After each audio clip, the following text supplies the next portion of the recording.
Over the years, many great quarterbacks have been rudely treated on the game's biggest stage, suffering through vicious hits in their quest to claim the game's most coveted prize. Some even sustained potentially game-costing injuries along the way. But these are the brutal injuries that forced the most important men on the field to leave the game. Some returned, others did not. Joe Namath guaranteed a victory for his Jets against the heavily favored Colts in Super Bowl III.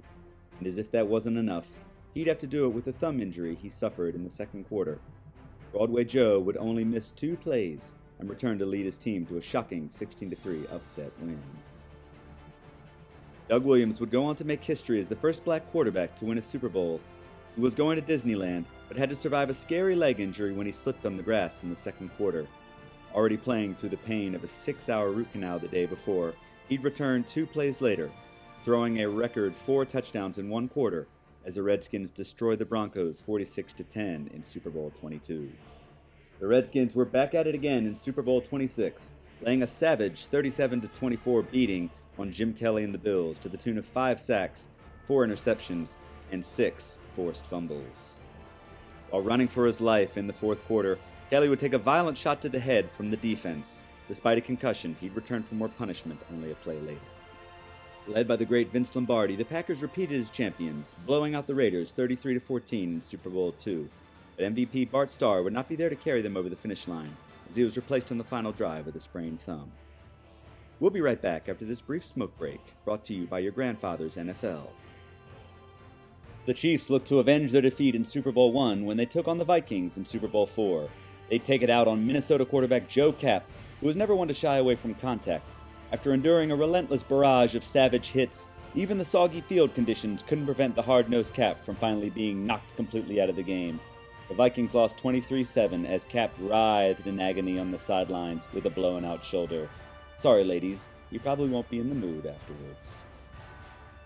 Super Bowl V turned out to be a sloppy, violent affair between the Colts and Cowboys. Backup quarterback Earl Morrall had planned for only light duty as the Colts holder, but was thrown into battle when the legendary Johnny Unitas was roughed up by the Cowboys, bowing out with a rib injury. As Cowboys coach Tom Landry put it, guys fumbled because they got the snot knocked out of them. In the end, it was Morrall's textbook hold that won the game in dramatic fashion for the Colts. Super Bowl X between the Steelers and Cowboys was widely viewed as the most exciting of the first 10 big games. With under 5 minutes left to play and leading 15-10, Steelers quarterback Terry Bradshaw dropped back on third down, pump-faked, and threw it deep to Lynn Swann for the score. It's considered one of the greatest throws of all time, but Bradshaw wouldn't be around to enjoy it. He'd been knocked senseless on a searing helmet-to-helmet hit from Cowboys defensive tackle Larry Cole. He would not return. After the Cowboys scored, the Steel Curtain held tough down the stretch, and Pittsburgh would repeat as champions. Super Bowl XXVII rounds out our list, and once again stars Jim Kelly in a role he'd rather forget. Despite losing the past 2 Super Bowls, expectations were high for the Bills after their miracle comeback against the Oilers. Little did they know that their quarterback wouldn't even survive the first half. The Cowboys quickly corralled the Bills, devouring Kelly with 2 sacks and 2 drive-killing interceptions, the second of which came on a 4th down play in the end zone. It took a lot to remove Kelly from a game, but Ken Norton was up for the task. Midway through the second quarter, Norton broke free and slammed into Kelly's bad knee, sending him hobbling to the sidelines to take a free ride off the field on the injury cart. This time, he would not return. There would be no more comeback magic from Frank Wright as the Cowboys routed the Bills 52-17. According to Kelly, he's never watched even a second of their 4 straight Super Bowl losses.